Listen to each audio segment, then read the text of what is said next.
Sophia Zoe, spiritual healer. Welcome to the Healing Show. And this is Teddy Bear. He's going to help you today. Check in with your body.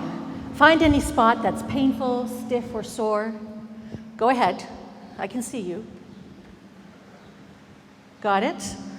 Okay. Now mentally project your pain onto Teddy. He's going to be your surrogate. I know, it's weird, but it'll work. So I will perform therapeutic touch on Teddy, and you will get the benefits. So do it like you mean it. The harder you project, the better your results will be. All right. Now this is a church, a place where people come for healing, peace, and comfort, and miracles. I'm not promising any of that today. You only paid $13 to get in, but you'll have fun. Have you taken it all on, Teddy? You know I'll clear it. All right. Well, the summer I turned 14, I am addicted to Tiger Beat magazine because of all their extensive coverage of John Stamos. Oh, I'm infatuated with him. He plays Blackie on General Hospital, and I'm convinced we're destined for marriage because we're both Greek. Well, he's half Greek, that's good enough. And the summer I turned 15, while shopping with my mother, my eye lands on the cover of Psychology Today. The headlines make my head spin. How to spot a liar. Oh, I need to know. You are not who you think you are. Then who am I? I need to know. Which emotions are creating your biology? What now? I need to know. Are they withholding information from us at school? Why are we learning interesting things like this? I think I've become the only 15-year-old with a subscription to Psychology Today. 1 month in the magazine, there's an insert for a book. It's called Hands-On Healing, and the cover has a picture of 2 hands with a ball of light between them. The ad says each chapter features a different healing technique. This sounds very useful. Why aren't we learning about healing techniques in school? I need to know. I beg and beg my mother, and she finally writes me a check for this $35 book plus $8 shipping. It's my first package delivery. When this exciting book arrives, I devour it. I learn about ancient, obscure, alternative healing techniques for everything. From then on, anyone with the sniffles gets my immediate, impassioned, unsolicited, holistic medical advice. I am fun at parties. It's the first day of junior kindergarten. The teacher sings and plays the piano. Good morning to you, good morning to you, good morning, dear students, good morning to you. Oh, that's the best song I've ever heard! I am enthralled. I go home that day and tell my mother, I want to learn how to play the piano. She says no. She doesn't get it. My mother grew up in abject poverty in a small Greek village. Her older brother died of starvation. Piano lessons are a foreign extravagance beyond her imagination. I asked repeatedly for piano lessons all the way to grade 3. That's when we moved to a different neighborhood, and we meet another Greek family my mother really likes. Their 2 daughters take piano, and so I finally get lessons, not because I asked, just to keep up with the Alexopoulos.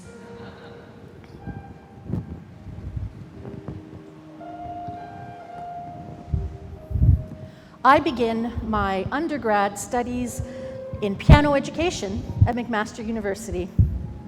I study with the late, great Cécile Bérard-Dunn. Cécile is so strict, getting a B from her is worth 10 of anybody else's A's, everybody says. My first lesson confirms this. I play her my 3 best pieces, and she says nothing. At the end, she twitches. Who auditioned you? The artist in residence, Miss Valerie Tryon, Juno Award-winning recording artist, international piano competition winner for decades, that Valerie Tryon. It's a good thing I didn't know who she was until after my audition, otherwise I might have peed myself. Well, she must have seen something in you, but your technique is terrible. I must start you from the beginning. When you study with me for 4 years, you will leave knowing how to play the piano. I expect minimum 35 hours practice per week, minimum.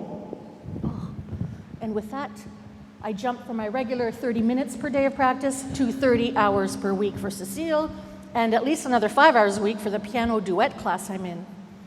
And by the end of first year, my arms are destroyed. I'm referred to the musician's clinic, where I'm diagnosed with tendinitis from the knuckles to the elbows. I have thousands of microscopic tears in my arms. It is so painful, I have to wear splints. I don't have the strength to open a door, use a can opener, or even write with a pen. For the next year, I do all my exams orally, and I'm forbidden to touch the piano for a year. Instead, I go to brutal physiotherapy 3 times a week. Not being able to play the piano is disappointing and depressing. So I channel my creativity into my film and drama classes. One day, while my chiropractor is giving me an attitude adjustment, as he calls it, I ask him if he knows anything about the Hamilton Holistic Center. Oh yeah, it's run by Bill, old hippie wackadoo, good guy. That's all the recommendation I need. So I book an appointment with Bill and have my first foray into live energy healing with a person, not just through a book. Bill's great. He works his magic on my arms, and they actually start to feel better. Bill lets me know there are upcoming workshops posted on the wall. I noticed a class exploring past life regression. Past life? Do people actually believe in that? Do you believe in past lives? Really? Do you believe in past lives? I was raised Greek Orthodox. We're not even allowed to consider it. It says, your past lives can give you answers to your biggest questions. Wow, I can't stop thinking about it. I want answers to my biggest questions. So one night I sneak out of film class early and go to this workshop. My biggest question is, why am I afraid of animals? Yes, all animals, but especially cats and dogs. And the smaller they are, the more afraid I am. I know it's nuts, and it's really embarrassing. This is the first time I'm sharing this publicly. The social limitations are painful. I can't go to house parties or people's cottages. I can't live in a condo or apartment building. Hiking trails are out of the question. Taking a walk is a daily act of courage for me. And trick-or-treating as a kid was a nightmare. Like most animal phobics, I used to say that I'm severely allergic. People will respect and accommodate allergies, but not phobias. There's no empathy for phobias.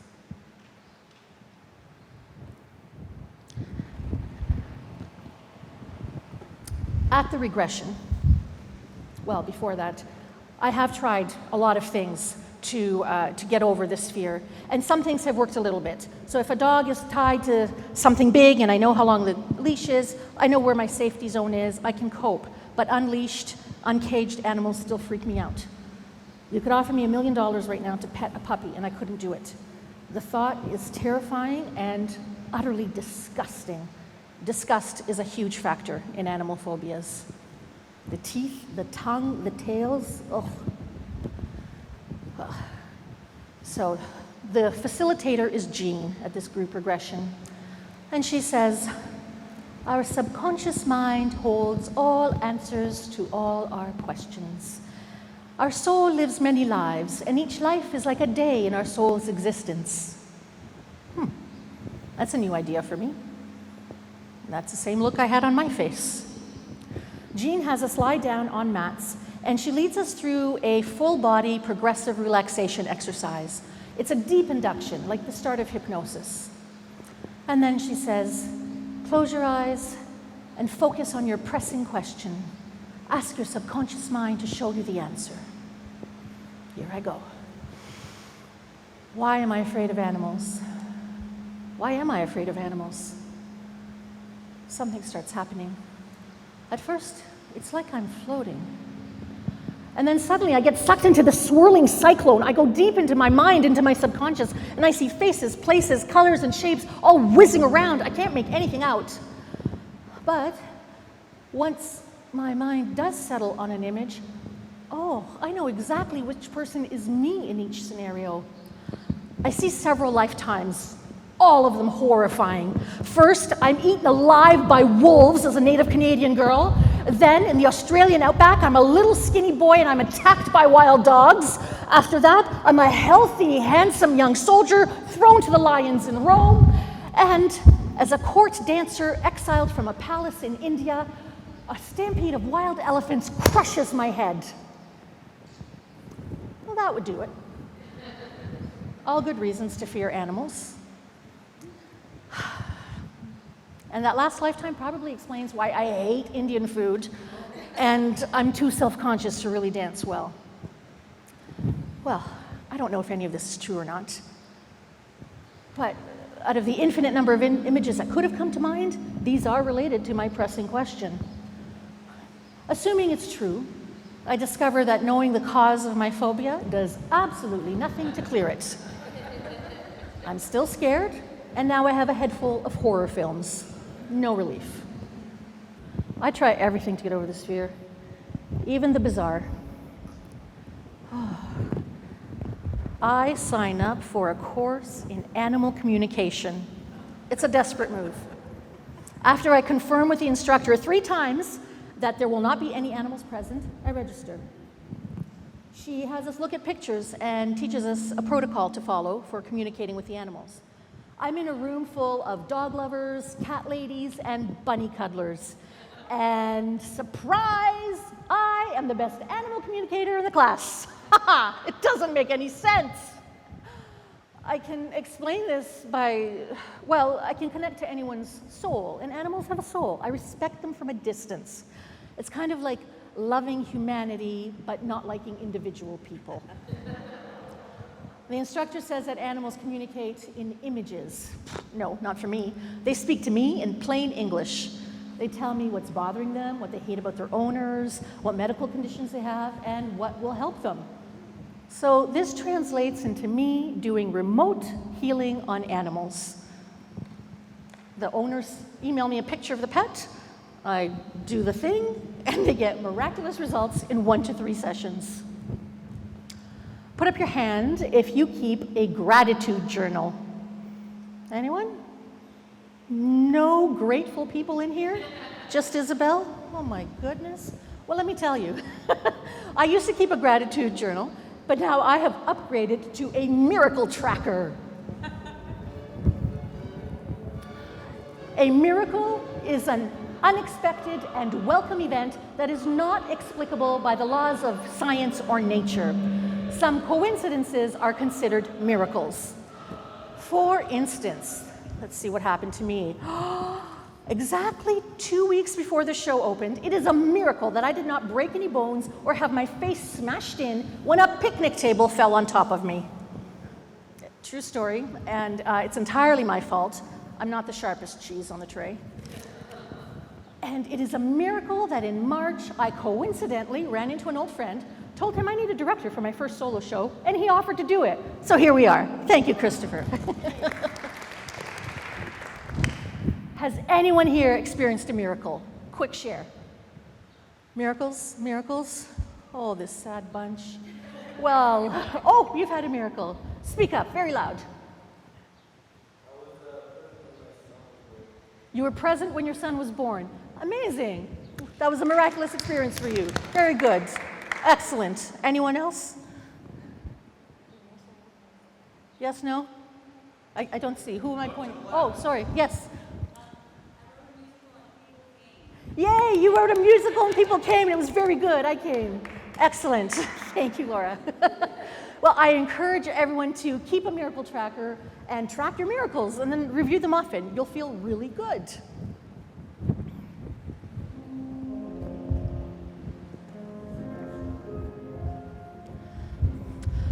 Meanwhile, back in university, my tendinitis prevents me from meeting all the performance requirements to get a Bachelor of Music degree. In 3rd year, Cecile does give me a B, which is worth 10 A's from anyone else. And so I get a 3-year BA as a music major. And with a few more electives, I get a 3-year BA as a drama major. To celebrate my scholastic success, I decide to take an epic arts and culture trip. I go to England, Portugal, and Greece. In England, I am thrilled to see George Solti conducting La Traviata at Covent Garden. And then I go to Shakespeare's hometown, the real Stratford, and I see an astonishingly boring production of Richard III. When the blessed thing ends, I walk out in a daze, make a wrong turn, and get completely lost. I don't even remember the name of my hotel, but the pub attached is something like the Duke's Dingle. Well, I see a tall, handsome woman shoving things into her car, and I ask if she knows where my hotel is. "Oh, you've really got yourself turned around now, haven't you? Be easier for me to drive you there myself than to give you detailed directions. Get in the car." "Oh, no, that's okay. You don't have to do that." "Oh, for heaven's sake, I'm perfectly safe. Get in the car." I get in. She's very persuasive. I notice bolts of fabric in the back. I imagine her killing me and wrapping me up like a mummy, and I sink to the bottom of the Thames. Is this how I go? "I made costumes for the theater. Did you see Richard III tonight?" "Oh, yes, I did. The costumes were beautiful. It was a very good production. I really enjoyed it." "Oh, it was appalling. It was terrible. You Americans have no sense of good theater." "I'm Canadian." "Pardon?" "Oh, no, we have no theatrical training whatsoever." For the next leg of my trip, I meet my friend Debbie and her family, and we go to Portugal. We visit Fatima, where the Virgin Mary appeared to 3 shepherd children in 1917. This beautiful, peaceful, sacred site has a gift shop, of course. But they're not just selling Bibles and rosaries. No, it is jam-crammed with questionably religious, made-in-China tchotchkes. I especially like the Virgin Mary-shaped plastic bottles of holy water. We have to unscrew the Virgin's head to get to the water. So holy. And they also sell oversized postcards of the divine. They change image when slanted. So tilt up, peaceful Jesus. Tilt down, bleeding Jesus.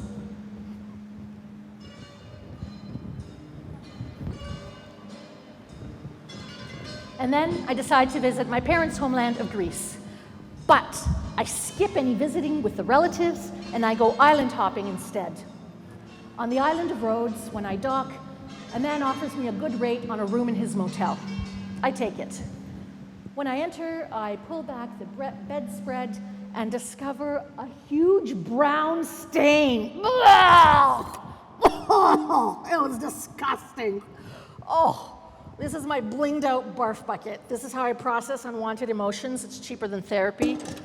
Oh, well, I leave Rhodes. I go to the island of Kos, and I hook up with some Greek Australians, and we drive to mountaintop caves that have teeny tiny chapels inside. The 4 of us barely fit in. It's very cool. We also visit the 2,500-year-old plane tree under which Hippocrates, the father of medicine, taught his students. And I also meet a lot of chain-smoking, macho, misogynistic Greek men whom I freely yell at in both Greek and English. It's incredibly cathartic. I especially despise the lascivious cab drivers. I don't always let on that I speak Greek. "Excuse me, can you drive me to Hotel Apollo?" "Why pay hotel? I take you my house. Come. Stay. Free." Oh, disgusting. Oh, you know, do you need this? Think of something that makes you sick. Go ahead. I'm sure there's something in this world that makes you want to hurl. No? Go ahead. You too, go ahead. Yes. Let me know if anybody needs this at any point, because I'm sure I'm going to say something that makes somebody sick. It's available. Ooh.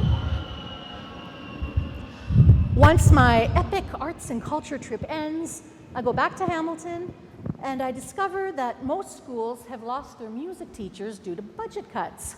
Sound familiar? So somehow, I get board approved to go into the schools to teach piano, and the parents pay me directly. I go to a different school every day of the week, and each day begins by me finding and then moving a piano all by myself, because it's never where I last left it. I have 92 students a week. Some of them have special needs. They're all great. I love them. They're smart, sassy, funny, but all that teaching really exhausts me. It's Monday, November 13th, 1995, and after a long day of teaching, I'm driving home at night, and I hit a patch of black ice. I slide into the pickup truck in front of me. The truck is unaffected, but my first car, Bella, my Honda Civic DX Coupe, is crumpled. And worse is the damage to my neck and my back. I remember that Jean from the past life thing, I remember she's an energy healer, so I go to her for help with my injuries. She's amazing. I walk in feeling like a Picasso painting, all contorted and misshapen. And an hour later, I walk out feeling like I've been put back together properly. The second time I go to Jean for healing, she tells me she prayed for me. I am so deeply moved that a stranger would do that. I feel honored and cared for. No medical doctor has ever made me feel this way. I go to Jean twice a week for healings, and I'm astonished at how quickly I get better. I ask a lot of questions about how it's working, what she's doing, and she says, you know, I teach this stuff, you can join the classes. I call it psychic development and spiritual healing. I'm a little scared, a little reluctant, but super excited. So I go. Day one, I learn how to see and feel auras, all 7 of the layers. I see angels, guides, and gurus, and more celestial players. Wheels of light are chakras. They must spin in the right direction. As freaky things start to happen, we get training in psychic attack protection. I study Reiki, NLP, EFT, therapeutic touch, and hypnotherapy, meditation, touch for health, emotion codes, and timeline therapy. I journal, say affirmations, do visualizations, and learn how to get into the vortex. I study color therapy with a former Catholic nun who's having tons of sex. Good for her. I get good at remote viewing, surrogate healing, and medical intuition. I astral travel back to my home planet for deep healing on location. I practice on my friends and get great results immediately. Energy healing becomes my hobby, my passion, my reason to be. And sometimes I see dead people.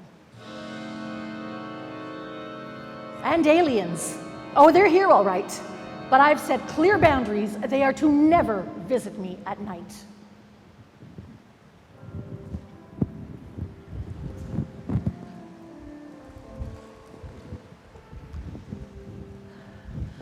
I find energy healing is very practical when I work with my students.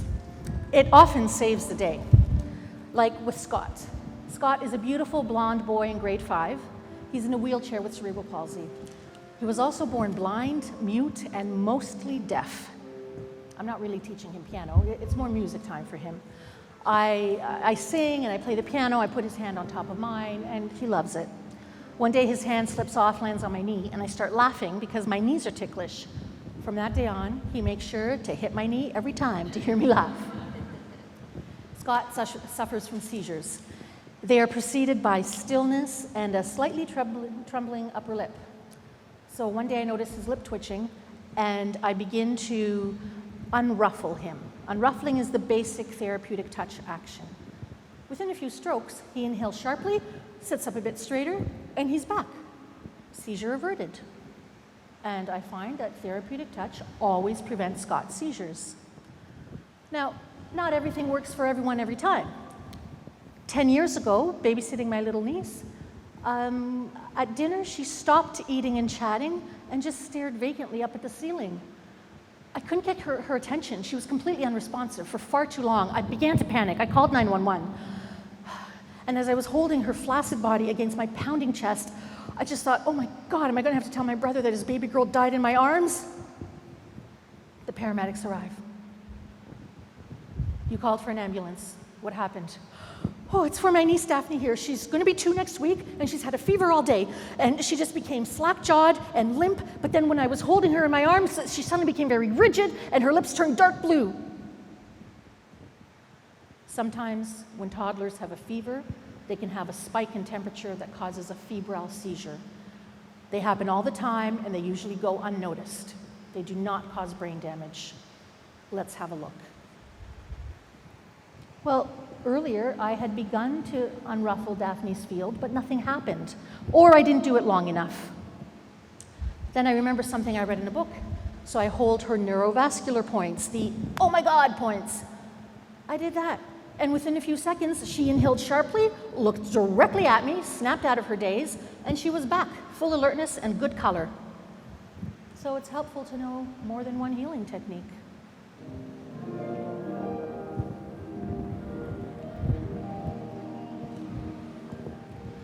My first visit with a dead person happens at a large event.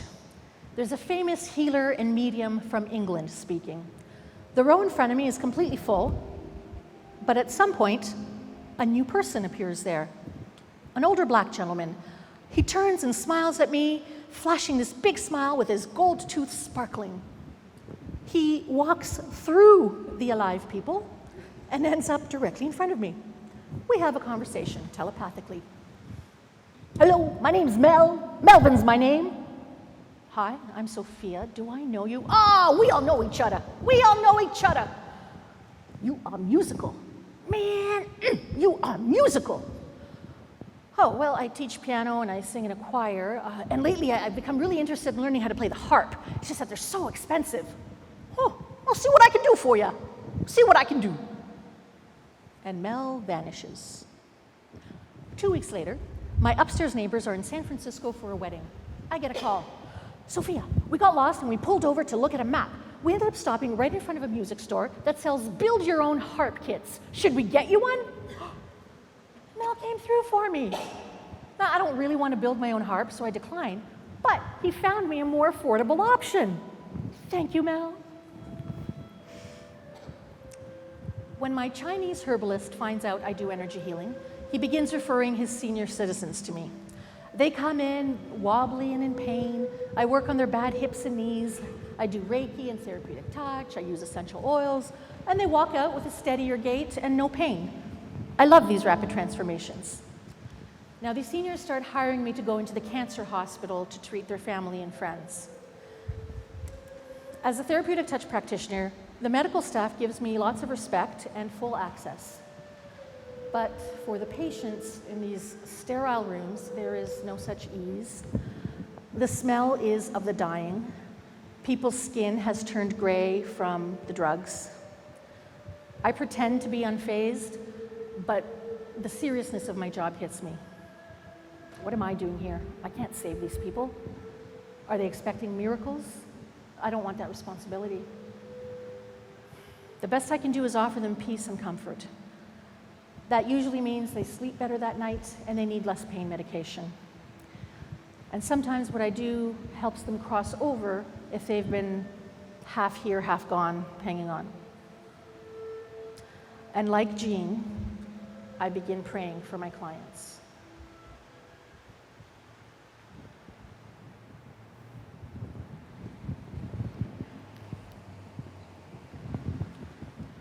Well, after 9 years away, it's time to move back to Toronto. I want a fresh start, and I get this urge to change my last name. My family name is Papasotiriou. I still want something Greek, but easy to pronounce and short enough to fit on a marquee in case I make it as an actor. Choosing a new name is difficult. There's so much to consider. Now, at that time, my good friend Sharda is preparing for her wedding. She has bought beautiful paper that she wants to use for her invitations, but it contains rose petals and cannot go through a printer. She loves my handwriting, so I handwrite her 75 invitations, plus envelopes, plus RSVP cards, and their envelopes. I'm a good friend. It's a Hindu wedding, and at the top there must be the Om symbol. It looks like this. It's the Sanskrit symbol for unity. Well, by that time, I had gotten to the letter Z in terms of new names I was considering for myself, and Zoe was an option. When I practice signing Sophia Zoe, I make a cursive Z, and it reminds me of the Om symbol. And so I choose Zoe as my new last name. So it turns out I'm more influenced by Sanskrit than Greek, but that's okay. Sophia means wisdom, Zoe means life, and I aim to have a wise life in unity with others. I send off a check and the paperwork, and I get my new birth certificate. I have a new name. I feel like I have a new life. Ladies, gentlemen, and the undecided, welcome to today's episode of What's Wrong With You? The show where we figure out what your issues are, because what's personal is universal, so it'll help us all.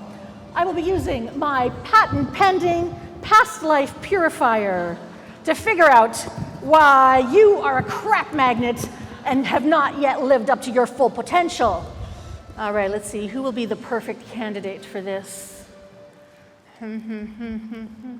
Oh, okay. Can you stand up here? All right, tell everyone your name. My name is Laura. Hi, Laura. And, okay, Laura. From out of these ancient cities, I want you to tune into yourself and tell me, in which one do you think you lived a past life? Pompeii, Prague, Paris, or Pickering? Pompeii. Oh, P-O-M-P-E-I-I-I-I. Okay, yes. All right, out of these popular past life occupations, which do you think you occupied? Pirate, playwright, prostitute, priest? Prostitute. Okay. P-R-O-S-T-I-T-U-T-E. Okay, so as a prostitute, it's a good job. Your past life issue is judgment. Okay, so can you imagine being judged, or perhaps you judged others who were less than prostitutes? But, there's always a possibility. Yeah. Okay, now judgment. I'm sure we all carry some judgment. So this will be a past life purification for everyone. Okay, have a seat. So everyone, when you have unprocessed trauma, it often hides in the body. So if you have maybe a chronic condition or something that pops up here and there and there's no explanation for it, it's usually a past life thing hiding. So where in your body do you feel judgment? Check it out, find it. Put up your hand if you found a spot that's holding something. All right, we're going to incorporate some color therapy. Turn your attention to these beautiful stained glass windows and let your eye land on the color that has the vibration that will heal judgment.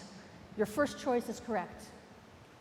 Okay, so memorize that color. Now close your eyes and breathe in the healing light to the part of you holding judgment, and then exhale the judgment. Again, inhale the healing color, exhale judgment. One more time. Inhale the color and exhale judgment. Very good. And just as a bonus, inhale peace and send it to your entire body. And let go of all else. Inhale peace and release everything else. Very nice. You can do that anytime with any emotion. It's very calming, it reduces cortisol, makes you feel good. So it's 2005, and I live at Yonge and Eglinton. I still teach piano, and I'm doing it from home. And I do acting and energy healing part-time. The two sisters upstairs decide to start smoking marijuana daily. I am so allergic. And worse, parents walk in with their kids and turn around and walk straight out. I smell wacky tobacco, Sophia. We're not staying. Refund us for the rest of the month. I lose all my students. I fight with the neighbors for months. The landlord does nothing. I feel like I have no choice. I have to take my mother's offer to move back in with her and my sister. It's temporary, I tell myself. Just a few weeks until I find a new place. Well, in the meantime, I make arrangements to make house calls for my piano students so I don't lose them. So on the first day of going to the first house call, I'm driving, I'm listening to opera, I'm eating an organic apple, I'm okay. I have a green light ahead. As I drive through the intersection, a woman speeds through her red light and crashes into me. My apple flies out of my hand. My car swerves and we have a second impact. I can't believe this has happened. I burst into tears from anger. No, I had a plan! The music stops. On the dashboard, I have a large sticky note with my students and their phone numbers. I call the first number. Hi, it's Sophia. I can't teach JJ today. I was just in a car accident. Please call the other parents and let them know for me. I don't know how she understands me, but she takes down everyone's number and calls them. A bus stops, and the driver comes to me. Where does it hurt? My neck, my head, and my 2 front teeth. Don't move. I'll stay until the paramedics arrive. And this angel of a man, with the November rain beating on his shirt, he holds my neurovascular points and my occiput. This, I know, prevents me from going into shock. The paramedic on the last shift of her career is annoyed by my distress. Why are you crying? It looks like nothing broke. Why are you crying? Luckily, the emergency room nurse is the kindest man.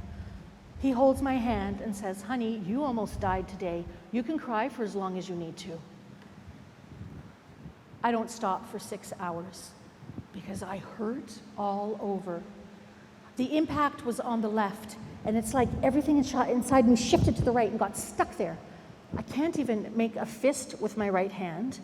I have to grab my pant leg and drag my right leg to get anywhere. And the next day, I make a decision that changes the trajectory of my life. I decide to not get any energy healing done. I become an experiment. I want firsthand experience of what normal people go through, people who don't know about energy healing. What happens to them? Well, the results are catastrophic. My dysfunctions multiply quickly. Oh, it's so bad. I do go to the chiropractor so I can at least walk a little, walk and sit and stand, but no energy healing. So with my plummeting health, and now I'm really not teaching hardly at all, I see a few of my special needs students because any change in their routine is very stressful for them, but I can't get a new apartment now. So for the first time in 16 years, I'm home with my mother and sister.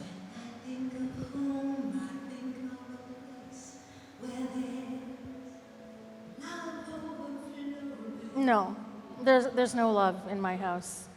My sister accuses me of milking my minor injuries. My mother is easily annoyed by everything. There's a lot of yelling.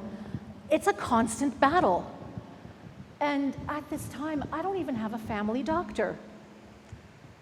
When I finally get one, 6 months later, she's 5'4" in every direction.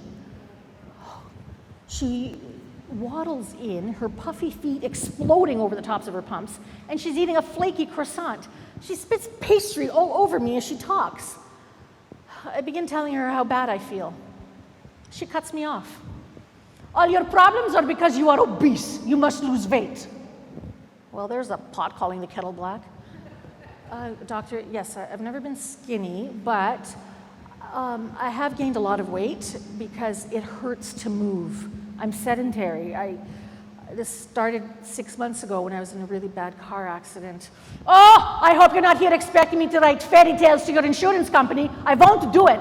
I just met you. I don't know how you were. I keep excellent notes, but I do not make up fairy tales. I'm not asking you to lie to anyone. Insurance has nothing to do with this. I'm here because I'm in pain and I need your help. I made a list of everything that hurts or doesn't work anymore, and it's 85 items long. Could you listen to the first few? I have headaches, toothaches, ringing in my ears, foggy brain, memory loss, new irrational fears. I got whiplash and stiffness. I'm peeing all the time. I have allergies, no energy. I think I'm losing my mind. Bad mood, no sleep, awful irritable bowel. I'm inflamed, enraged. I want to throw in the towel. I have swollen legs, weak arms. I can barely shower. I'm anxious, depressed, and I've lost all my power. This doctor is mean and lacks compassion. I cry all the way home. But a week later, I have to go back for the results of my blood work. She waddles in again, this time with her left arm in a sling. This? Oh, sprained wrist. I was in a car accident last week. She had no empathy for me about my car accident, and then she immediately gets into one. I love karma. I don't think she connects the dots, but secretly I am deeply satisfied. And I have no one to share this with because I've lost all my friends. Chronic pain and no sleep has changed my personality. I'm either a monster or a bore, depending on how tired I am or how much pain I'm in. I'm desperate for pleasant human interaction. I need to be around people. So I hit them all. And if a salesperson is genuinely friendly to me, I reward them with a purchase. So my wardrobe really expands, not because I'm trendy, because I'm lonely. Oh, well, I begin to question why I made the decision to not get any energy healing done. I could really use the skills and services of a good healer. Does anyone else feel that way? Would anyone like to come and have a short session like the one I'm giving to Teddy? If you're in pain, come on down. So on a scale of 1 to 10, how big is the pain right now? 7. That's a lot. Oh, maybe not that much then. Okay. Sorry, those skills are hard. Okay. Well, you said 7, that was your first choice. All right, so I will give a little extra attention, but I do treat the whole body because it's holistic care, not compartmentalized. I don't specialize in the right shoulder. All right, so I'm going to tell a story as I do this. It takes years and years, but I do eventually start to feel like myself again, which means my interests come back. And I want to get back into film and television acting. Well, the opportunity presents itself. I get cast as the lead in my own colonoscopy. It's a documentary about the tail end of my life told through the lens of a fiber optic camera. It's a great role. No lines to learn, no hair and makeup required, no costume. Well, seriously, my bum has been bleeding. BRBPR, bright red blood per rectum, writes the doctor. I get referred to a gastroenterologist. Gastroenterologist, I love that word, gastroenterologist. That's an 18-letter occupation, and nobody wants to be that when they grow up. Well, she says, lie on the table facing the wall and let me have a look. She doesn't tell me she'll be using more than her eyes to look. Do you know what this is? I'll do it over here. That is all the training you need to perform a manual rectal exam. You're welcome. You can skip medical rectal school. I notice her degrees on the wall as I'm facing it. They're from the University of Toronto and Harvard Medical School. Woo me, lucky, lucky. I got some fancy Harvard fingers up my bum. All right, so I'm sensing some anxiety related to the fear of failure. You didn't go to Harvard, did you? No, see, there you go. Yeah. All right. Well, I walk myself into the room where my colon becomes the star of the show, and I am wheeled out semi-conscious afterwards into the recovery room full of other people who have just starred in their own independent films. And we're not allowed to leave until we pass massive amounts of gas. Being anesthetized dulls the embarrassment. So there's a nurse in there monitoring this cacophony. What a glamorous job she has. It turns out I have the healthiest colon in town. They think I probably had a hemorrhoid that burst with excitement. Does anything that exciting ever happen to you? No? Well, I don't know how the networks and operating systems are connected, but that colonoscopy was 6 years ago, and I still get a notification on my phone every year saying, it's Dr. Elaine Young's special day. Be sure to wish her a happy birthday. What do you get someone who's goosed you deeply? I'm thinking a nail brush and lavender soap this year. All right. Are you sensing any shifts here? I feel a flow. What do you feel? A flow. A flow. Very good. Is the pain the same level? Do whatever you have to do to test it.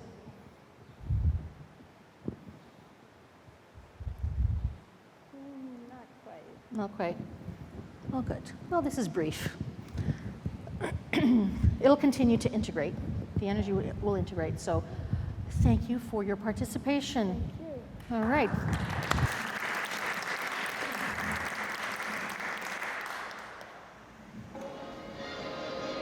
And now, romance. I'm going to make someone a liquid love elixir using essential oils. Is there a lonely heart looking for love in here today? Single and unsatisfied? Frustrated and forlorn? Hot and horny? There you go, Isabel. Okay, come on down. You can sit here if you like, or you can stand. Okay, so tell everyone your name. Isabel. Right. Okay, so I'm going to, what I have in here is distilled water and a little witch hazel for a dispersant. And I'm going to add essential oils that correspond to the characteristics you desire in a mate. Yeah. So tell me one characteristic you'd like in a mate. A good storyteller that makes me laugh. Okay, I have an oil for funny. Grapefruit, because in French it's pamplemousse. And I think that's really funny. Okay, so let's add some grapefruit. Pamplemousse book. Oh, okay, pamplemousse. What other characteristic do you want in a mate? Considerate. Oh, that's very good. Okay, I'm going to go with a blend of evergreen trees, because evergreen trees, you know, they're considered the standing people by the natives, and they witness life, and they also provide emotional support. Yeah, so we want that person for you. What else do you want in a mate? Intelligence. Well then, cedarwood. Cedarwood is great for cognitive function. All right, this one's a bit thicker. And, oh, I know. I'm going to add black pepper essential oil because it's a stimulant and an aphrodisiac. All right, how spicy do you want it, Isabel? Very skillful. Oh, skillful. I said spicy. All right, some black pepper for you. And give it a swirl. Oh, that smells awful. You know what, I'm going to sweeten it up for you. Maybe I'll put in, no, orange and lemon. Oranges and lemons, say the bells of St. Clement's. Pancakes and fritters, say the bells of St. Peter's. I'll light a candle to light you to bed. Here comes a chopper to chop off your head. Isn't that a beautiful lullaby? Who says the British are cold? Okay, let me. Oh, that's much better. Okay, now this magical mystical mate materializer has special instructions. Take heed. Whoa. All right. Guys, take notes. Every morning at dawn, you must stand naked in front of a window that faces southwest. If it is cold, you may wear socks. You spritz this over your head as you spin to the left 9 times. 9 times. Yeah, keep your eyes shut and let the droplets dry naturally. This is guaranteed to bring you your soulmate in 900 days or less. Whoa, that's 3 years Well, or less. yes, Okay, there you go. You email me, let me know what Then I'll happens. put in your miracle book. Yeah, exactly. It'll be a miracle. It'll be a miracle. Because it's never worked for me. But I wish you all the best.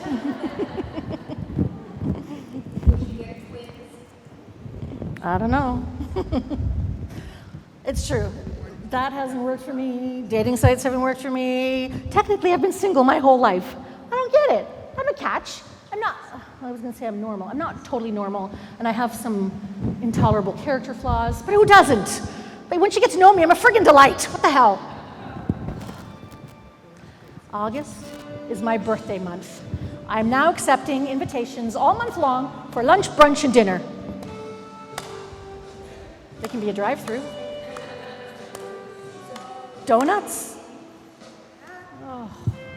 You'll be sorry when I'm rich.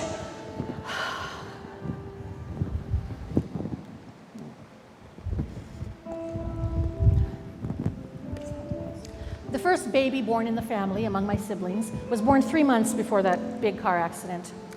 When she is 6, I half-jokingly say to her, Julia, when you grow up, I hope you get a really good job because since I don't have my own children, you might have to take care of me when I'm old. She leaves the room. Oh, but she's back with a notepad and a pencil. What's your favorite color? Indigo. What do you like on your pizza? Lots of veggies. What's your favorite kind of music? Female jazz singers from the 40s and 50s. What? Just write classical. It's probably all I can stand to listen to when I'm older anyway. Okay, I have a lot more questions for you because if I have to take care of you when you're old, I need to know what all your favorite things are so I can make you happy. Oh, sweet angel. She wants to make me happy. When's the last time I felt happy? I'm praying for just one pain-free hour. I want to be able to get out of a chair and not sound like I'm 200 years old. Happiness is so far away. I don't live there. When my nephew Anthony is 4, he looks directly at me and says, I don't like you. You're not happy. It's so true. I'm not happy. Nobody's heard my laugh in years. I used to perform comedy. What happened to my laughter? Your troubles, come on, get happy. You better chase all your cares away. Shout hallelujah, come on, get happy. Get ready for the judgment day. Yeah. After Anthony's comment, I decide to stop the insanity. I re-embrace energy healing. I use the energy psychology methods that I studied since 1995, and I treat the emotional triggers related to the car accident. This is what helps me the most. And I slather myself in high-quality, high-vibration essential oils because they're full of healing benefits. So what I learned after the first small car accident is what heals me from the second major collision.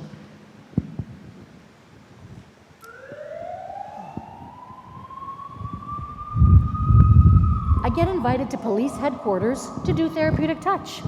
It goes so well, I decide to become a healer full-time. I rent space in a wellness center, and I begin seeing clients. I have just enough energy to see a client for an hour, then I must take a nap for the next hour. This is my secret for years. It works. And then an exciting development. I am invited to be the guest speaker on many healing talk shows. I talk about what I do. I clear trauma. Then I take live callers and do mini healings over the air. Everybody gets just a 5-minute session and they feel better. Most people have an emotional issue or a physical issue. One lady asked me to work on her cat who hasn't eaten for 3 days. Wow, okay, I get to use my surprising skill of animal communication. Here I go. Well, I tune into the cat and she tells me that she has physical trauma related to food. The caller says, oh yeah, she was a rescue who was starved. Okay, well, I clear it through the cat's chakras, and then the caller starts crying and says, the cat is now in the kitchen, she's eating her food, thank you. Yay for remote energy healing. Now, at the end of each interview, I make the callers a special offer. They can buy my package of healing MP3s for self-guided treatment, or they can book sessions with me. After my first interview, I get 300 new clients. They're from 40 countries. So many people need help. And their stories are pretty much the same. Early childhood trauma resulting in problematic patterns and limiting beliefs. And then sometimes something unique happens.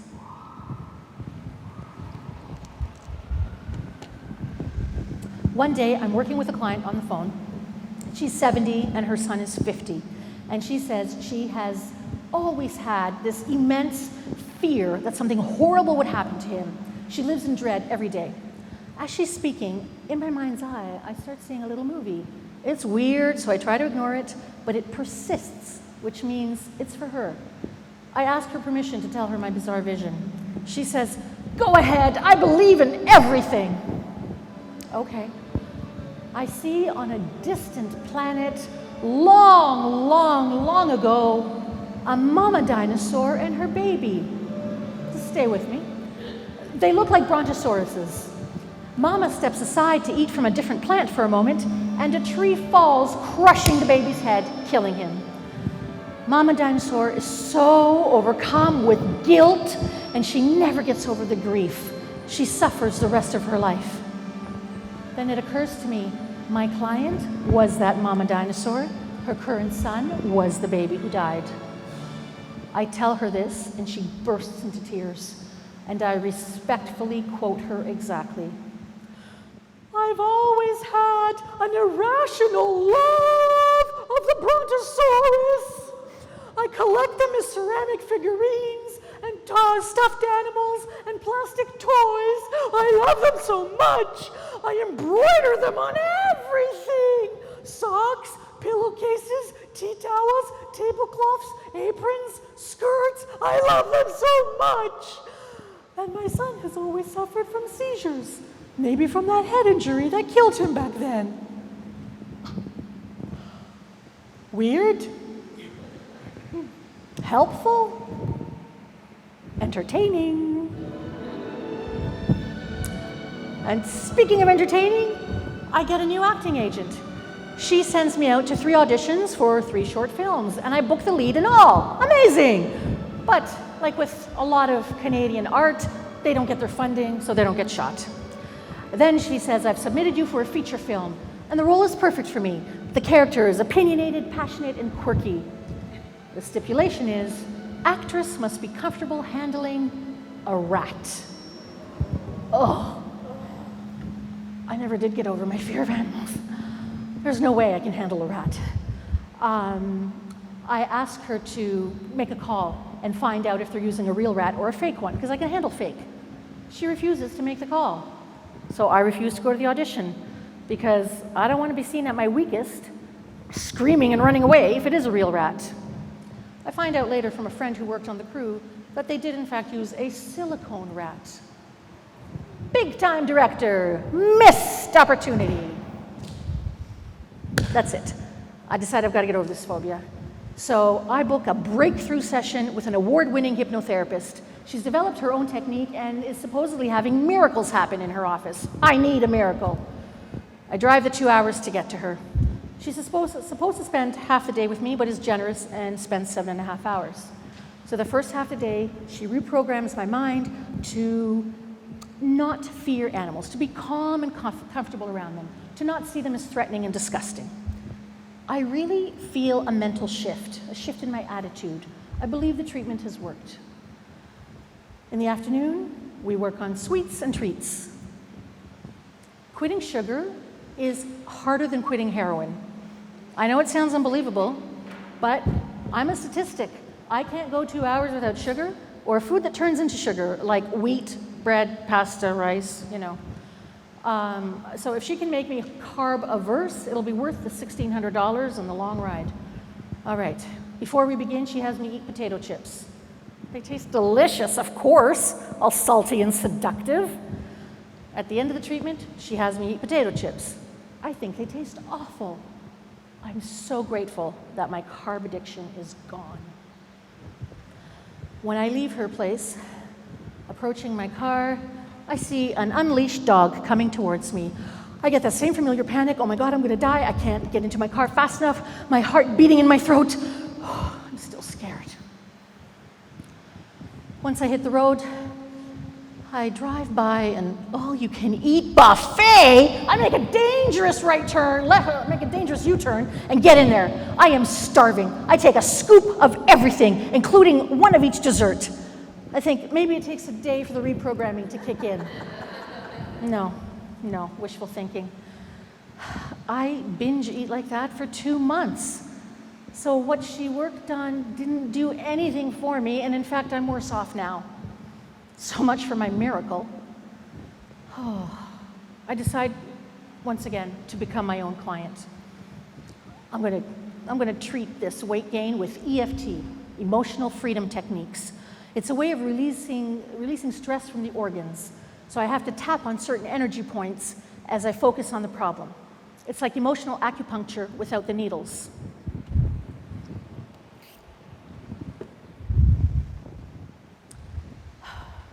Every time I begin a diet, I fantasize about pigging out on a platter of pastries or eating a lot of lasagna.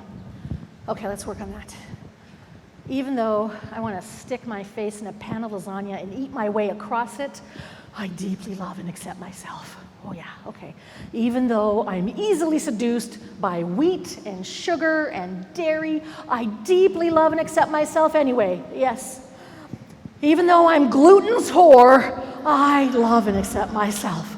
Oh, I want lasagna. My kingdom for lasagna, ooey gooey stretchy cheese, fat frilly noodles, saucy noodles, lasagna. I feel irritated and a little sick. Why isn't it working? Oh, well, yeah, Sophia, lasagna is not an emotion. This is emotional freedom techniques. Okay, so what's the emotion behind the craving? It's usually a fear. Fear, I'll never feel full. Okay, fear, I'll always feel empty. Fear, I'll never feel loved. That's it. Okay, even though I fear I'll never feel full, I'll always feel empty, and I'll never feel loved, and I've been avoiding these feelings by filling up my stomach instead, I now choose to see that food is not love. Oh, food is not love. I choose to have a good relationship with food. Food is not love. I'm okay. And I know that food is just fuel, not love. I tap like this daily, and I go down 3 dress sizes. I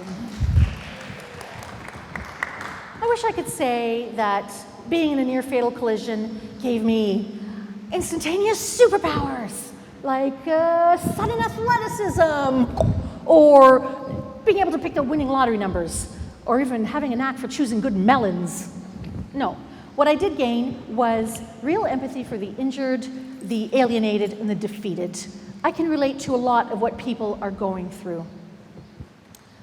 And do you want to know my number 1 tip as a healer? Yes, it's this. I treat every client with the same patience and gentleness that I would a 4-year-old. Because when people are reactive, they're filtering events through an unprocessed trauma that they suffered at around age 4, maybe a bit older. And a bonus tip, whenever anyone complains about anything, it's always actually about the same thing. It's variations on the theme of, I didn't feel loved. Show more love, improve your entire life. Check in with yourself now, with that body part that hurt at the beginning. If the pain has been reduced, say yes. Very good. See, I told you Teddy Bear would help you today. Yes. I've learned that there's always hope for healing.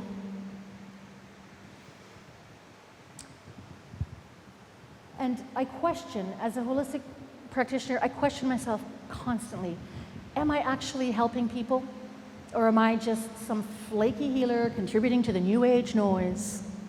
Or am I a charlatan with my snake oils? I know my intentions are good, and my clients get good results. For example, teenage girls who were suicidal and cutting themselves have stopped after 1 remote session. Survivors of abuse have gained confidence and are able to make healthy, empowering choices for themselves. Children about to be medicated for acting like children can suddenly focus and learn. And people who are in pain have stopped hurting.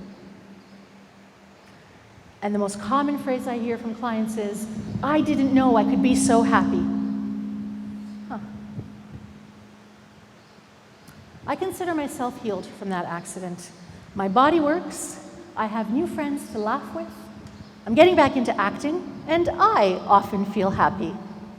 Hallelujah!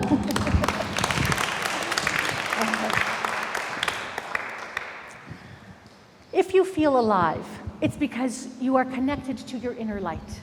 And that light is what connects you to others. And living in your light is what allows the possibility of miracles and healing to happen.